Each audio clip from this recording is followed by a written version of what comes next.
Eksenang tila mula sa pelikula ang dinarayo sa Lantern Festival sa Chiang Mai, Thailand. G tayo dyan kasama si Darlene Kai.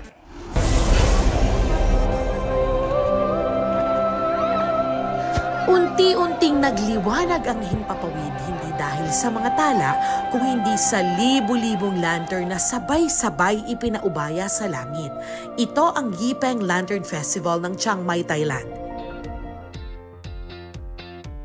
Ginaganap taon-taon tuwing first full moon ng November. Dinarayo ng mga turista mula sa iba't ibang bansa.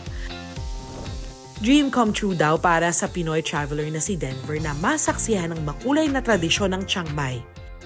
Yung super magical yung experience, tapos very overwhelming siya.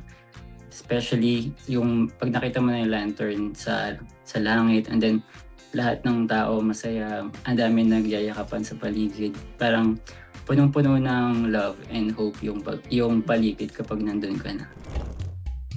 Para sa well-wishers, walang dapat ikabahala dahil ang lanterns biodegradable at gawa sa rice paper.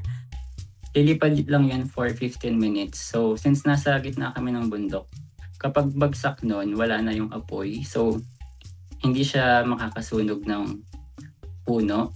And hindi siya aabot sa dagat din kasi malayo kami sa dagat.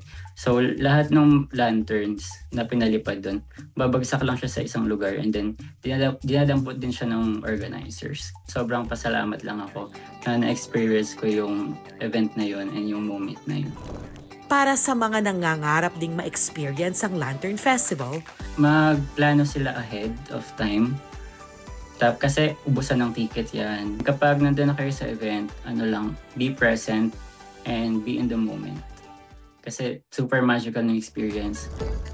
Darlene Kai, nagbabalita para sa GMA Integrated News.